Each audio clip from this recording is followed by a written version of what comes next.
जय श्री कृष्ण दोस्तों।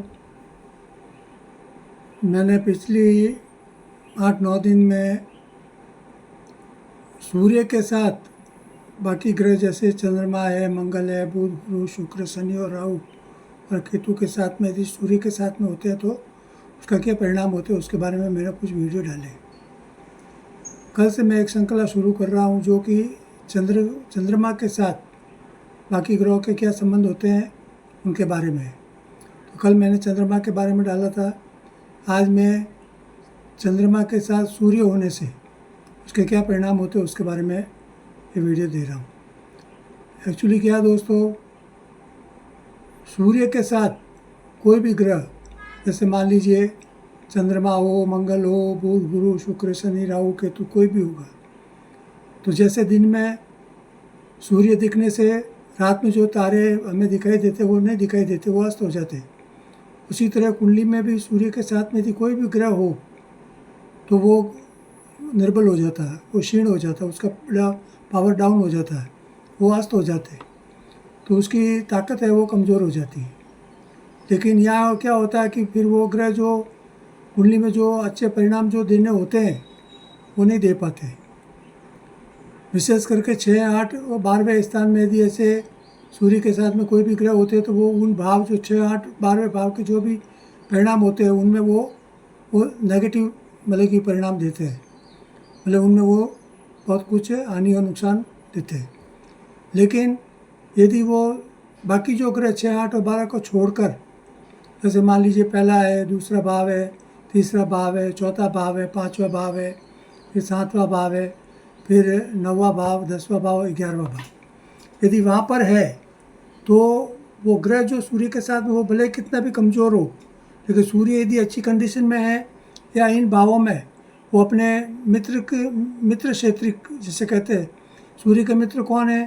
सूर्य के मित्र जैसे चंद्र है, मंगल है, गुरु है और बुध, ये इनके मित्र मानते। यदि इनकी राशियों में वो है तो वो हमेशा अच्छा फल देंगे। और यदि वो शत्रु क्षेत्रीय है, शत्रु को इसके कौन है?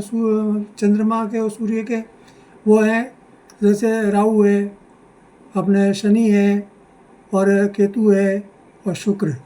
यदि इनकी राशियों में ये है तो ये हमेशा उसके अच्छे परिणाम नहीं होते। तो ये कुंडली में देखने वाली चीज़ें होती हैं, तो वो आप अपनी कुंडली में आप उसको चेक कर सकते हैं। लेकिन मैं आज ये कहना चाहता हूँ कि यदि सूर्य के साथ मान लीजिए चंद्रमा है तो अक्सर ऐसा योग हमेशा हर अमावस के दिन बनता है। हर अमावस के दिन क्या होता है, जैसे हम देखते हैं अमावस के दिन बिल्कुल चांद दिखाई नहीं देता है। उसका कारण ये है कि क्योंकि वो पृथ्वी के एकदम पिछले भाग में आ जाता है और सूर्य की किरणें चंद्रमा पे नहीं पड़ती है, इसी कारण से वो चंद्रमा हमें दिखाई नहीं देता है। तो उसको हम अमावस की रात बोलते हैं दोस्तों। तो अमावस का कारण ही ये होता है कि जिस दिन सूर्य और चंद्रमा साथ होगा उस दिन अमावस होगा ही होगा।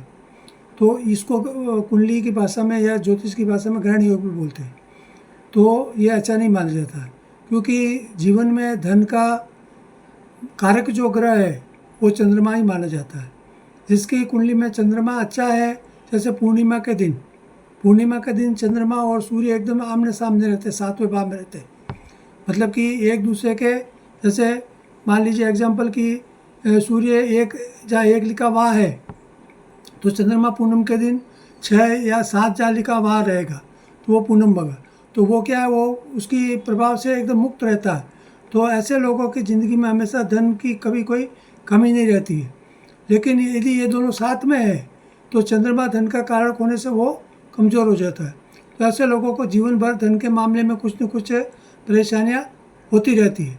लेकिन यहाँ एक संशोधन है कि यदि मान लो चंद्रमा एकदम कमज़ोर है, आज तो हो गया सूर्य के साथ होने से, लेकिन सूर्य यदि वो अच्छी कंडीशन में यदि प्रबल है, मित्र क्षेत्रीय है, अपनी राशि में, अपनी उच्च राशि में है या तो वो स्वग्रही है, तो वो जो पूर्ति जो चंद्रमा के कारण जो नुकसान होता है वो पूर्ति सूर्य अपनी अच्छी कंडीशन के कारण कर देता है। तो उससे क्या होता है कि कम से कम उसकी वो गाड़ी कहीं धन के मामले में उसकी गाड़ी कहीं रुकती नहीं है।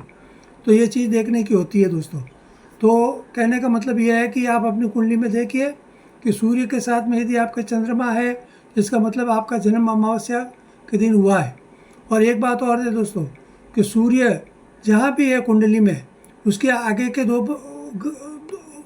दो भाव दो घर और या खाने, और उसके पीछे के दो भाव घर या खाने, यदि वहाँ भी यदि चंद्रमा है तो वो उसको भी क्षीण माना जाता है। तो चंद्रमा के साथ में होने से तो वो एकदम अमावस्या हो गई है, लेकिन उसके आगे पीछे के दो दो खानों में भी यदि चंद्रमा है या कोई भी दूसरे ग्रह हैं तो वो भी थोड़ा क्या उसके सूर्य के प्रभाव में माने जाते हैं, थोड़ी उनकी शक्ति मतलब मीडियम पावर में आ जाती है।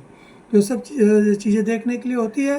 तो ये सब चीज़ें मतलब कि सूर्य के साथ में यदि चंद्रमा है तो थोड़ी ब्लड की तकलीफें जरूर रहती है दोस्तों। तो ये सब आज मैं बहुत ज़्यादा लंबा वीडियो बनाऊंगा नहीं, क्योंकि मैंने पिछली बार भी एक वीडियो डाला था, वो आप उसमें देख सकते हैं। उसमें मैंने बहुत कुछ विस्तार से बताया है, वो सूर्य और चंद्रमा के बारे में ही है। तो आप वो मेरे थंबनेल में आप चेक करेंगे तो आपको मिल जाएगा, तो उसको भी आप ज़रा चेक कर लें। तो दोस्तों ये चीज़ भगवान आप सबको खुश रखे, आपका मंगल हो, यही कामना करता हूँ। और जिनकी कुंडली में भी यदि मतलब ऐसे चंद्र और सूर्य की युति है, मतलब दोनों साथ में है, तो उनके लिए मैं भगवान से प्रार्थना करूँगा कि भगवान आपको महादेव हमेशा खुश रखे दोस्तों, और आपको सुख समृद्धि से परिपूर्ण करे। जय श्री कृष्ण, जय श्री राम।